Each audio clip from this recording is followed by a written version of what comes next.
Hello everyone, मेरा नाम है Dev Kumar Mandal and you are watching Toppers Guidance. देखिए, हम लोग जो सिक्योर 70/70 सीरीज चला रहे थे class 12th physics JAC board के लिए, तो आज है आपका ये लेक्चर नंबर 14। हमको उम्मीद है आप लोग लेक्चर नंबर 1 से 13 तक अच्छा से देख के समझ लिए होंगे और कॉपी में भी अच्छा से नोट कर लिए होंगे। आज है आपका 17 जनवरी 2024। आपका जो फिजिक्स का एग्जाम है वो है 16 फरवरी 2024 को, मतलब आज से तकरीबन 30 दिन बाकी है आपका 12th का फिजिक्स एग्जाम के लिए जैक बोर्ड का। आज जो हम आपके लिए क्वेश्चन लाए हैं, ये क्वेश्चन सेमीकंडक्टर चैप्टर से लिया गया है। सेमी कंडक्टर चैप्टर से लिया गया one of the most important question है। ठीक है, ये क्वेश्चन आपका 5 नंबर में पूछता है और कभी कभी इसको शॉर्ट में 3 मार्क्स में भी दिया जाता है। और ये क्वेश्चन 2017 में आपका बोर्ड एग्जाम में आया था। क्वेश्चन क्या है सुनिए। क्वेश्चन है describe with circuit diagram. Circuit diagram का हेल्प से डिस्क्राइब करना है the working of a PN junction diode as a full wave rectifier. PN junction diode full wave rectifier के रूप में जो यूज होता है, उसका सर्किट डायग्राम के हेल्प से उसका वर्किंग को क्या करना है, आपको डिस्क्राइब करना है, एक्सप्लेन करना है। ये question one of the most important question है इस साल के लिए। ठीक है, जिसको आप लोग अच्छा से समझिएगा ध्यान से। देखिए, सबसे पहले लिखिएगा, सबसे पहले समझते हैं हम लोग रेक्टिफायर क्या होता है। देखिए, रेक्टिफायर का मतलब क्या, सुनिए। रेक्टिफायर का मतलब वो डिवाइस जो अल्टरनेटिंग करंट को डायरेक्ट करंट में चेंज करता है।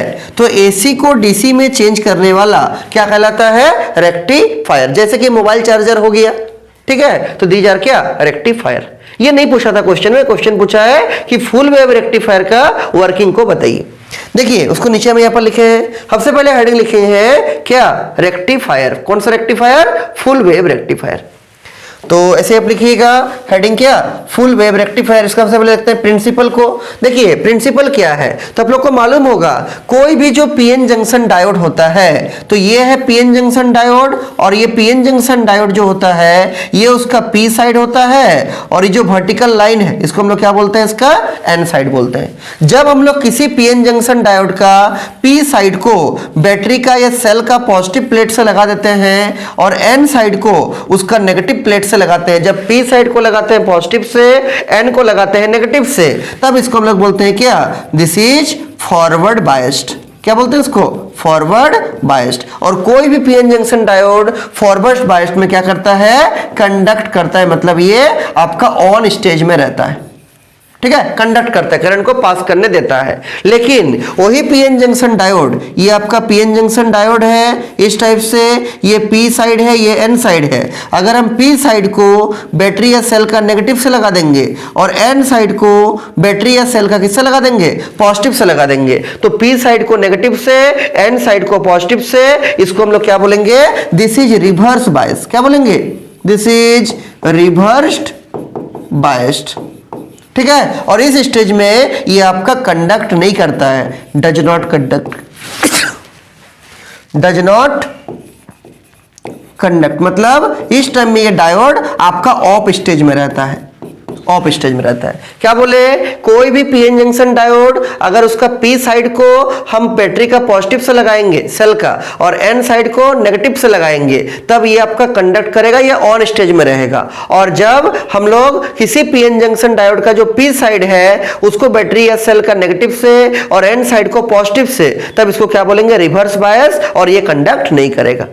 याद रहेगा, ये आपका ऑफ स्टेज में रहेगा, तो यहां कंडक्ट करेगा, यहां कंडक्ट नहीं करेगा। वही इसका प्रिंसिपल है। देखिए, it is based on the principal that A diode conducts only in the forward biasing. सिर्फ फॉरवर्ड बायसिंग में कंडक्ट करेगा।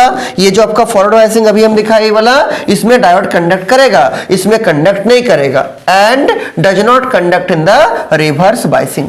कोई भी डायोड फॉरवर्ड बायसिंग में कंडक्ट करेगा, रिवर्स बायसिंग में कंडक्ट नहीं करेगा।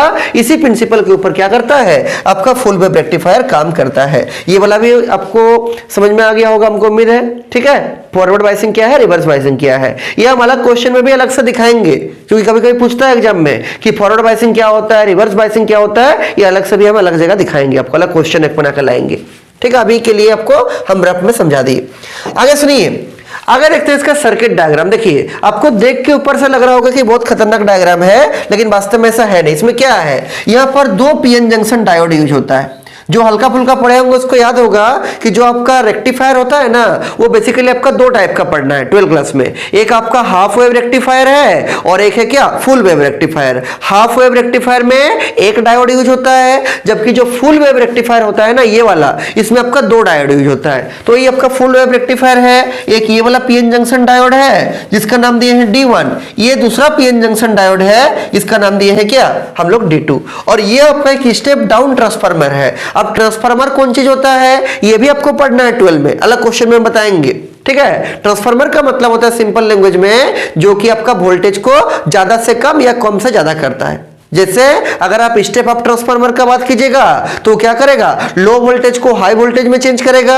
अगर आप स्टेप डाउन ट्रांसफार्मर का बात कीजिएगा तो वो हाई वोल्टेज को लो वोल्टेज में चेंज करेगा। तो ये आपका एक ट्रांसफार्मर है। ये कैसा ट्रांसफार्मर है ना, ये आपका स्टेप डाउन ट्रांसफार्मर है जो हाई वोल्टेज को लो वोल्टेज में क्या करेगा, चेंज करेगा। और इस साइड में यहां लिखा हुआ है एसी इनपुट। ठीक है, दिस इज क्या, एसी इनपुट। यहां पर हम एसी करंट का सप्लाई कर रहे हैं। ये उसका प्राइमरी कॉइल है P1 P2, इसका नंबर ऑफ टर्न्स ज्यादा है। ये सेकेंडरी कॉइल है S1 S2, इसका नंबर ऑफ टर्न्स कम है। इसीलिए मालूम चला क्या कि कैसा ट्रांसफार्मर है, स्टेप डाउन ट्रांसफार्मर। अगर नंबर ऑफ टर्न ज्यादा है, यहां नंबर ऑफ टर्न कम है, मतलब ये हाई वोल्टेज को लो वोल्टेज में चेंज करेगा। और जो ट्रांसफार्मर हाई वोल्टेज को लो वोल्टेज में चेंज करता है उसका नाम क्या है, स्टेप डाउन ट्रांसफार्मर। ट्रांसफार्मर के बारे में आपको हम अलग से एक वीडियो में बताएंगे, वो भी 12 क्लास का सिलेबस में आप लोग का है, पढ़ना है। ठीक है, अब सुनिए, तो ये स्टेप डाउन ट्रांसफार्मर है, क्लियर है। अब सुनिए, एक डायोड हो गया आपका D1, एक डायोड आपका हो गया क्या, D2। और ये जो आपका सेकेंडरी कॉइल है उसका बीच से एक तार को निकाला गया है और ऐसे ऊपर से पास करके यहां लाया गया है। और इन दोनों डायोड का जो कॉमन पॉइंट है, ये वाला N साइडेड डायोड का मालूम है, ये P और ये N, इसका भी ये वाला P, इसका ये N। तो N साइड का जो कॉमन टर्मिनल है उससे निकाल के लाया गया है। और इसके बीच में, और इसका जो बीच वाला पॉइंट से निकाला गया है तार, इस सेकेंडरी कॉइल का, इसके बीच में क्या लगाया है, एक लोड रेजिस्टेंस RL लगाया है। ठीक है, जहां पर हम वोल्टेज को ड्रॉप करेंगे। मान लीजिए आपका फैन है या जो भी आपको सामान चलाना है उसको हम लोग यहां पर लगाए हैं। ठीक, अब सुनिए, ये उसका हो गया क्या, सर्किट डायग्राम। नीचे उसी के बारे में हम लोग लिखे हैं सर्किट डायग्राम का। देखिए क्या लिखे हैं, in this circuit diagram an AC source is connected to the primary coil of the step down transformer. ये आपका स्टेप डाउन ट्रांसफार्मर है और ये उसका प्राइमरी कॉइल है जिसको P1 P2 से दिखाए हैं। इसमें हम लोग क्या लगाए हैं, एसी इनपुट लगाए हैं। ठीक है, अगला क्या है, two PN junction diodes D1 and D2 are connected across the secondary S1 S2 of transformer. ये जो ट्रांसफार्मर का सेकेंडरी कॉइल है S1 S2, उसमें दो पीएन जंक्शन को कनेक्ट किए, ऐसा कनेक्ट किए हैं ताकि दोनों का जो एंड साइड है वो आपस का कॉमन टर्मिनल बना रहा है, एक साथ में कनेक्टेड है। ठीक, और इस S1 से एक साइड लगाए P वाला को और S2 से एक दूसरा डायोड का क्या लगाए हैं हम लोग, P साइड को। याद रहेगा। आगे सुनिए, ये हो गया two D1 D2 are connected across the secondary S1 S2 of transformer. उसके बाद है ए लोड रेजिस्टेंस RL। एक लोड रेजिस्टेंस RL है, ईच कनेक्टेड, कहां कनेक्ट किए हैं, देखिए ये जो RL है, इन दोनों डायोड का जो एन साइड का एक कॉमन टर्मिनल निकला है उसके बीच में, और सेकेंडरी कॉइल का जो बीच से तार निकाले हैं इसको सेंटर टैप ट्रांसफार्मर बोलते हैं। इसके बीच में जो आया है यहाँ तार B पॉइंट में, उसके बीच में लगाए हैं किसको, लोड रेजिस्टेंस RL को। वही यहाँ पर देखिए नीचे लिखा हुआ है कि a load resistance RL is connected between the center tap C of secondary and a common terminal of N type of both D1 and D2 diodes. The output voltage is drawn across the load resistance RL. इसी load resistance RL के across हम लोग क्या करते हैं, output voltage को drop कराते हैं, उसको मतलब हम लोग का आउटपुट वोल्टेज यहीं पर मिलता है। ठीक है, और ये RL कहां लगा है, इन दोनों का जो डायोड का जो एन साइड है, ये इसका एन साइड है, ये इसका एन साइड है, तो यहां से कॉमन टर्मिनल निकाले हैं। और दूसरा सेकेंडरी कॉइल का जो सेंटर टैप ट्रांसफार्मर है यहाँ पर बीच में, यहां से तार निकाले हैं, इसी के बीच में लगाए RL, और उसी RL में हम लोग को क्या करना है, वोल्टेज ड्रॉप कराना है। मतलब इसमें आपका वोल्टेज, आउटपुट वोल्टेज आपको मिल रहा है। तो ये इनपुट वाला हो गया और ये आपका आउटपुट वाला हो गया। अब सुनिए, मेन इसका सबसे इंपॉर्टेंट है इसका वर्किंग। इसको हम लोग दो साइकिल में समझते हैं। ठीक है, पॉजिटिव साइकिल में, नेगेटिव साइकिल में। देखिए वही नीचे यहाँ पर लिखे हैं क्या वर्किंग। ये क्वेश्चन लॉन्ग में बहुत इंपॉर्टेंट है, इस बात ध्यान रखिएगा। For both the cycles of input AC the full wave rectifier works as follows. पहला क्या लिखे कि मान लीजिए जो पहला साइकिल है इनपुट एसी का, उसमें आपका जो किनारा S1 है, आपका जो एंड S1 है, ये S1 मान लीजिए आपका पॉजिटिव है, और अगर S1 पॉजिटिव होगा सेकेंडरी कॉइल का तो ऑब्वियस सा बात है S2 क्या होगा, नेगेटिव होगा। अगर ये पॉजिटिव है मतलब इसका जो ये P वाला साइड है और इसका N वाला, इसका ये P वाला, इसका ये N वाला। अभी आप लोग को पता है कि कोई भी PN जंक्शन डायोड जब फॉरवर्ड बायस में होगा तब कंडक्ट करेगा, रिवर्स बायस में कंडक्ट नहीं करेगा। और फॉरवर्ड बायस का मतलब क्या, P साइड को पॉजिटिव, N साइड को नेगेटिव, तभी कंडक्ट करेगा। अगर हम P को लगा दिए नेगेटिव से, N को लगा दिए पॉजिटिव से, तब फिर वो कंडक्ट नहीं करेगा। अभी आपको तुरंत हम दिखाए हैं जस्ट, ठीक है। अब देखिए तो पहला हाफ साइकिल के लिए मान लीजिए आपका S1 हो गया पॉजिटिव और S2 किनारा क्या हो गया, नेगेटिव हो गया। तो यहां देखिए ये जो P साइड है, ये P साइड आपका पॉजिटिव से लगा हुआ है और ये N साइड किससे लगा हुआ है, नेगेटिव से। मतलब डायोड D1 जो है वो किस में है, वो है आपका फॉरवर्ड बायसिंग में, मतलब ये ऑन हो जाएगा, ये कंडक्ट करेगा, ठीक है। इट क्या होगा, इट कंडक्ट्स। लेकिन उसी टाइम में अगर आप डायोड D2 को देखिएगा तो इसका P साइड देखिए नेगेटिव से लगा हुआ है, इसका जो N साइड है वो देखिए इसे घूम फिर के किससे लगा हुआ, पॉजिटिव से लगा हुआ। मतलब ये आपका कंडक्ट नहीं करेगा, ये आपका रिवर्स बायस में हो जाएगा, क्योंकि P साइड नेगेटिव से लगा है और N साइड किससे लगा है, पॉजिटिव से, तो ये रिवर्स बायस में हो जाएगा और ये कंडक्ट नहीं करेगा, ये डज नॉट कंडक्ट नहीं करेगा। क्लियर है। इसका मतलब ये आपका ऑफ रहेगा और ये आपका ऑन रहेगा। कौन, P1 पहला हाफ साइकिल के लिए। अगर ये ऑन रहेगा तो करंट आपका ऐसा जाएगा, कैसा जाएगा, देखिए करंट आपका कुछ इस टाइप से जाएगा, ऐसे करंट निकल के ऐसे जाके ऐसे जाके ऐसे जाके ऐसे जाके फिर इस टाइप से आपका करंट यहां से पास करके फिर यहां जाएगा। मतलब डायरेक्शन ऑफ करंट क्या होगा ना, D1 A B फिर C और फिर क्या D1, ऐसे D1 फिर यहां से A फिर B, करंट ऐसे ऊपर से नीचे उतर रहा है ऐसे करके, फिर यहां से ऐसे करके C और फिर क्या, फिर आपका D1 पहला हाफ साइकिल के लिए। याद रहेगा। तो पहला हाफ साइकिल में डायोड D1 कंडक्ट करेगा, फॉरवर्ड बायसिंग में होने के कारण डायोड D2 कंडक्ट नहीं करेगा क्योंकि ये रिवर्स बायस में है, इसलिए ऑफ रहेगा, ठीक है। और करंट का डायरेक्शन क्या होगा, D1 A B C और फिर D1।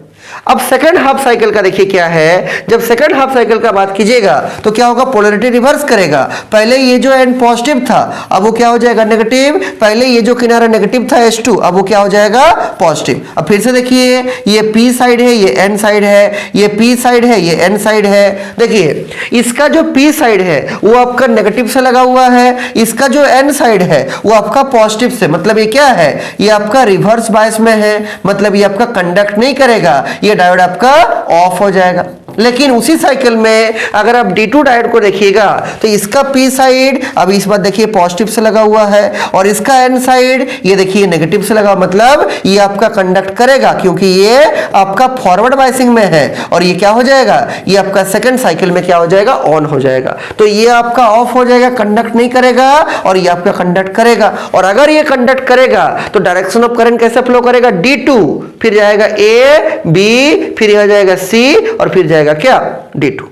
क्या बोले, D2 फिर यहां जाएगा A फिर B फिर यहां से C और फिर यहां से D2। ये क्या है, डायरेक्शन ऑफ करंट है। तो दोनों ही आपका हाफ साइकिल में, पहला हाफ में भी करंट आपका लोड रेजिस्टेंस में A से B गया है, सेकंड हाफ साइकिल में भी करंट जो गया है ना लोड रेजिस्टेंस में, इसमें भी कैसा जा रहा है ना, A से B जा रहा है। मतलब चाहे आपका डायोड D1 कंडक्ट करे चाहे आपका डायोड D2 कंडक्ट करे, दोनों ही सिनेरियो में आपका जो लोड रेजिस्टेंस है RL, उसमें जो करंट पास कर रहा है वो सेम डायरेक्शन में कर रहा है। समझे, इसका मतलब ये आपका क्या हो चुका है, रेक्टिफाई हो चुका है। वही देखिए नीचे हम यहां पर लिखे हैं, ये हो चुका है, समझा दिया आपको।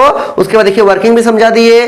देखिए वही लिखे है यहां पर, during the first half of the input AC cycle, let the end S1 is positive and the end S2 is negative. The junction diode D1 becomes forward bias and it conducts. In other words, diode D1 is on. A large current flows along the path D1 ABCD1 and it produces a voltage drop across the load resistance RL. During this cycle, the diode D2 remains off क्योंकि वो क्या रहता है, reverse bias आपका रहता है। ये पहला हाफ साइकिल के लिए। सेकंड हाफ साइकिल में क्या होता है, उल्टा होता है, उसमें D2 कंडक्ट करेगा और D1 रिवर्स बायस में रहेगा, इसलिए कंडक्ट नहीं करेगा। वही लिखे देखिए, during the second half of input AC cycle now polarity of S1 and S2 आपका चेंज करेगा। पहले जो पॉजिटिव था वो नेगेटिव होगा, पहले जो नेगेटिव था अभी वो क्या होगा, पॉजिटिव होगा। और reversed terminal S1 becomes negative and S2 becomes positive. अभी डायग्राम में आपको दिखा है, diode D2 becomes forward bias and the diode D1 becomes क्या, रिवर्स बायस। जो भी डायोड है रिवर्स बायस में वो कंडक्ट नहीं करेगा, क्योंकि D1 आपका रिवर्स बायस में है तो ये ऑफ रहेगा, D2 आपका फॉरवर्ड में है तो क्या वो ऑन रहेगा। तो D2 ऑन रहेगा, D1 ऑफ रहेगा। तो करंट कैसा फ्लो करेगा, करंट आपका वैसे ही फ्लो करेगा, लेकिन D2 आएगा, D2 A B C D2, ठीक है। और D2 आपका ऑन, D1 आपका क्या हो जाएगा, ऑफ हो जाएगा। याद रहेगा, D2 आपका फॉरवर्ड बायस में है आपका सेकंड हाफ साइकिल में, और D1 कैसा है आपका रिवर्स बायस में। क्लियर है? आगे सुनिए, नीचे वही लिखे, यहां पर सुनिए क्या, during both half cycle the load resistance RL receives the current in the same direction. अभी आपको दिखा है कि चाहे आपका फर्स्ट हाफ साइकिल हो चाहे आपका सेकंड हाफ साइकिल हो, जो करंट आपका रिसीव करेगा RL वो हमेशा ऊपर से नीचे दिखाया जा रहा है, ए से लेके भी सेम डायरेक्शन में करेगा। और नीचे लिखे भी है, in this way we find the AC signal is rectified for the complete cycle, whole cycle, and output voltage drops across the load resistance RL with same polarity. Same polarity में drop करेगा throughout the complete cycle या throughout the whole cycle. अच्छा, इसके input output waveform भी important है। देखिए input waveform कैसा है, तो एसी सिग्नल है तो इनपुट वेवफॉर्म कैसा होगा ना, इस टाइप से एसी जो आपका साइन थीटा का ग्राफ जैसा चलता है। आउटपुट में कैसा होगा, पॉजिटिव को तो एज इट इज पार करेगा, लेकिन जो नेगेटिव होगा उसको भी क्या कर देगा, पॉजिटिव, फिर इसको भी ऊपर पॉजिटिव, फिर पॉजिटिव, मतलब केवल पॉजिटिव वाला को पार करेगा, ये नेगेटिव वाला को यहां से क्या कर देगा, हटा देगा। समझे, सब आपका पॉजिटिव ऊपर साइड में आपका इस टाइप से हो जाएगा। तो ये आपका इनपुट वेवफॉर्म है और ये आपका क्या है, आउटपुट वेवफॉर्म है। क्लियर है? आगे सुनिए, ये जो यहां से हम लोग को आउटपुट वोल्टेज मिला ना, ये आउटपुट वोल्टेज आपका नीचे वाला तो नहीं आया, नेगेटिव वाला, लेकिन ये पूरा तरीका से डीसी वोल्टेज में चेंज नहीं हुआ है। इसको आगे आपको फिल्टर सर्किट से पास करना पड़ेगा। अगर आप इसको फिल्टर सर्किट से पास कीजिएगा तो जो भी इसमें एसी कंपोनेंट है सबको ये कैपेसिटर एब्जॉर्ब कर लेगा, और जो प्योर डीसी कंपोनेंट है वही आपका आगे पास करेगा। वही नीचे यहां पर लिखे हैं क्या, फिल्टर सर्किट। फिल्टर सर्किट क्या है, filter circuits are used to smoothen the fluctuating voltage. ये देखिए फ्लक्चुएशन हो रहा है वोल्टेज का, ये देखिए ऊपर नीचे, ऊपर नेगेटिव में तो नहीं आ रहा है लेकिन फिर भी तो फ्लक्चुएशन हो रहा है, वोल्टेज ऊपर नीचे हो रहा है। उसको बिल्कुल ही स्मूथ करने के लिए हम लोग किसका यूज करते हैं, फिल्टर सर्किट का, ताकि फ्लक्चुएशन जो हो वोल्टेज का वो कम से कम हो, नहीं के बराबर हो। तो जो हम लोग का पूरा रेक्टिफायर है उसको हम ब्लॉक डायग्राम में ऐसा दिखाए हैं, इसी के अंदर आपका प्राइमरी कॉइल है, सेकेंडरी कॉइल है, सब कुछ है। और यहां से जो आउटपुट निकल रहा है ना उसको पहले कैपेसिटर से पास कराए हैं और तब जाके लोड रेजिस्टेंस में डाले हैं। कैपेसिटर का एक प्रॉपर्टी है, क्या प्रॉपर्टी है कि कैपेसिटर अपने अंदर एसी को आने देता है लेकिन डीसी को आने नहीं देगा। तो ये जो आपका सिग्नल यहां से निकल रहा है जिसमें एसी का भी कंपोनेंट है और डीसी का भी कंपोनेंट है, तो कैपेसिटर क्या करेगा, सारा एसी कंपोनेंट को अब्सॉर्ब कर लेगा और जो प्योर डीसी कंपोनेंट है वही जाके आके कहां तक जाएगा, लोड रेजिस्टेंस तक जाएगा। मतलब लोड रेजिस्टेंस के क्रॉस जो वोल्टेज ड्रॉप करेगा वो सिर्फ कौन सा कंपोनेंट होगा, डीसी कंपोनेंट, क्योंकि इसमें से जो भी एसी कंपोनेंट अगर हल्का फुल्का है उसको अब्सॉर्ब कौन कर लेगा, कैपेसिटर कर लेगा। समझे, यही फिल्टर सर्किट का काम है। देखिए नीचे वही लिखे हैं यहां पर, सुनिए ये हो गया यूज ऑफ कैपेसिटर। क्या लिखे हैं कि capacitor is used as a filter circuit. The capacitor offers very low reactance का मतलब होता है रेजिस्टेंस टू एसी, मतलब कैपेसिटर में एसी के लिए कम रेजिस्टेंस लगाता है, इसलिए कैपेसिटर में आराम से आपका एसी कंपोनेंट चला जाता है और वो यहां पर जाके इसका प्लेट को चार्ज करता है, और जो शुद्ध डीसी कंपोनेंट बचेगा वो कहां जाएगा, आपका लोड रेजिस्टेंस के पास जाएगा, आपका कौन, डीसी कंपोनेंट। वही लिखे आगे, and very high reactance to और रेजिस्टेंस टू डीसी, मतलब कैपेसिटर जो है वो हाई रेजिस्टेंस लगाएगा डीसी कंपोनेंट में। यहां पर कोई भी डीसी कंपोनेंट नहीं जाएगा कैपेसिटर के पास, सब क्या जाएगा, एसी वाला जाएगा। तो यहां से जो आपका एसी और डीसी दोनों आ रहा था, कैपेसिटर के पास एसी जाके खत्म हो जाएगा और जो प्योर बचा हुआ डीसी रहेगा वो कहां जाएगा, लोड रेजिस्टेंस के पास जाएगा। क्यों, क्योंकि कैपेसिटर जो है वो डीसी कंपोनेंट के लिए हाई रेजिस्टेंस लगाता है और एसी कंपोनेंट के लिए लो रेजिस्टेंस लगाता है, वो यहां पर लिखे हैं। और नीचे ये लिखे देखिए,